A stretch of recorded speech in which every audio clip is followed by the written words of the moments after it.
El día de hoy vamos a hablar acerca del antebrazo, huesos del antebrazo, que son cúbito y radio. Voy a empezar a hablar acerca del cúbito. El cúbito es un hueso largo que forma parte del esqueleto del antebrazo y que se articula en la parte proximal con el húmero para formar la articulación del codo o articulación húmero-cubital. Y también se articula distalmente con el radio para la articulación radio-cubital distal.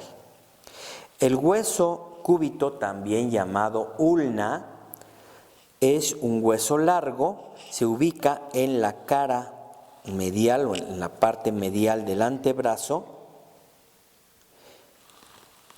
Me paso de este lado. Y tiene una epífisis y metáfisis proximal sumamente ancha, gruesa, en tanto que la parte distal es muy delgada, pequeñita. Se articula con el húmero para formar la articulación húmero-cubital, pero también se articula lateralmente con el radio para formar la articulación radiocubital proximal y en la parte distal la articulación radiocubital distal. La metáfisis proximal del cúbito tiene una forma como yo le llamaría algo así como de destapador de los de antes que destapaban los refrescos, las corcholatas. Aquí siempre me pareció que parecía un destapador, una serpiente abriendo sus fauces, también parecería. Entonces, aquí le vamos a diferenciar una parte que se llama olecranon, que es la parte más grande, más ancha. Si yo cubro todo lo demás, estoy viendo el olecranon.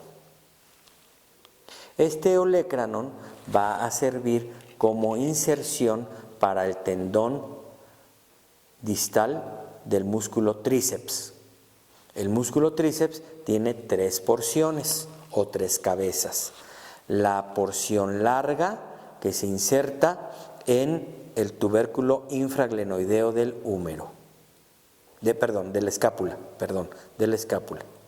Y 2 porciones cortas que se llaman vasto medial y vasto lateral, que se insertan en la cara posterior del húmero, aquí en esta parte, en la parte posterior del húmero, y se van a insertar en un tendón conjunto los 3 músculos: porción larga, vasto medial y vasto lateral del tríceps o del húmero, y se insertan los 3 en el olecranon, en esta parte de aquí. Hacia la parte anterior del olecranon está afilado, se adelgaza notablemente y termina en punta. A esto se le conoce como pico del olecranon. Y este pico del olecranon hacia su parte anterior e inferior va a tener una amplia cavidad articular, una amplia carilla articular, y que ésta va a articularse con la tróclea del húmero. Entonces tenemos aquí la tróclea y vean ustedes el tamaño de la tróclea, que es esta, con el tamaño también de la cavidad articular del cúbito, llamada gran cavidad sigmoidea o cavidad sigmoidea mayor. La cara anterior desde el pico del olecranon hasta una apófisis saliente ósea también afilada, más pequeña, llamada apófisis coronoides del cúbito. Entonces, se limita esta cavidad sigmoidea mayor en la parte superior con el olecranon y el pico del olecranon, y en la parte anterior e inferior con la apófisis coronoides.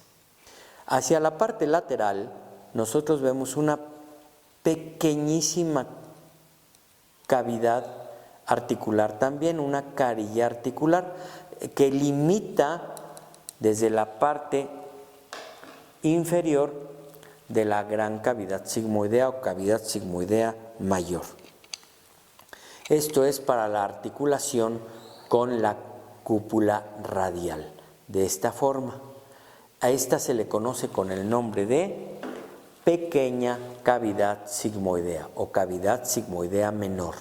Entonces, el cúbito tiene dos cavidades sigmoideas que son carillas articulares: la cavidad sigmoidea mayor para la tróclea humeral y la cavidad sigmoidea menor para la cúpula radial.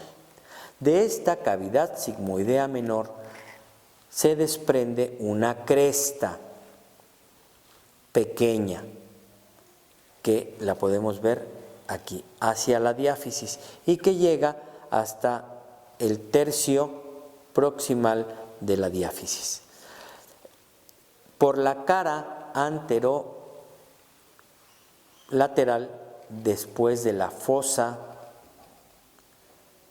de la pequeña cavidad sigmoidea, se desprende una pequeña cresta que se va haciendo cada vez más grande y afilada hasta llegar a la parte distal, a la metáfisis distal. Esta cresta sirve para la inserción de la membrana interósea.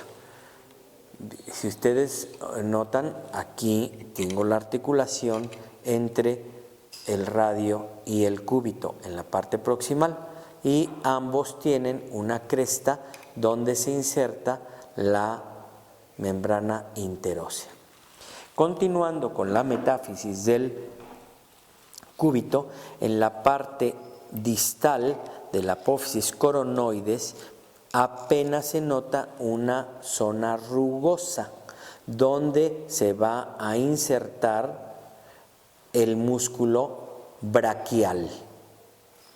Entonces, a este se le conoce también como tuberosidad braquial del cúbito o tuberosidad cubital, que sirve para esa inserción. Voy a hacer un pequeño esquema en el pizarrón para poder entender un poquito mejor.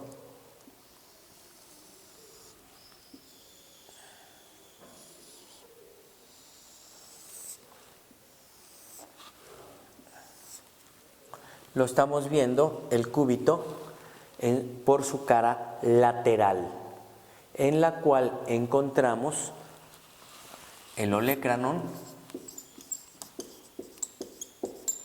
Está bien dicho olecrano u olecranon, es indiferente.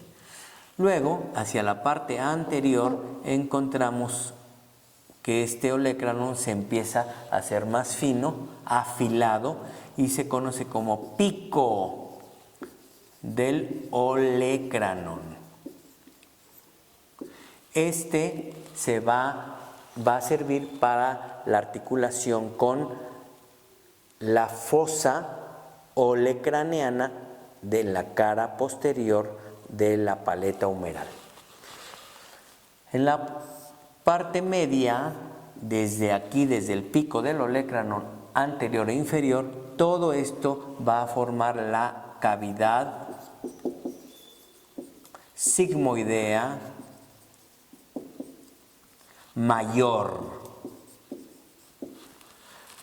para la articulación con la tróclea. y en su parte anterior e inferior vamos a encontrar la apófisis coronoides.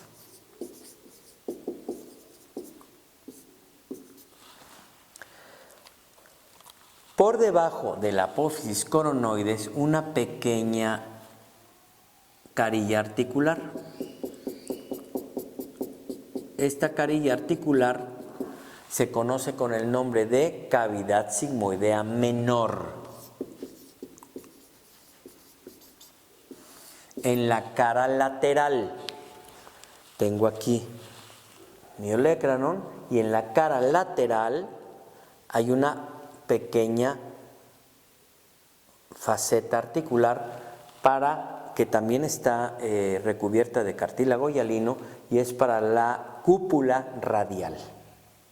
Por debajo, aquí se forma en la parte posterior lateral una cresta y por adelante otra pequeña cresta que va hasta la parte distal.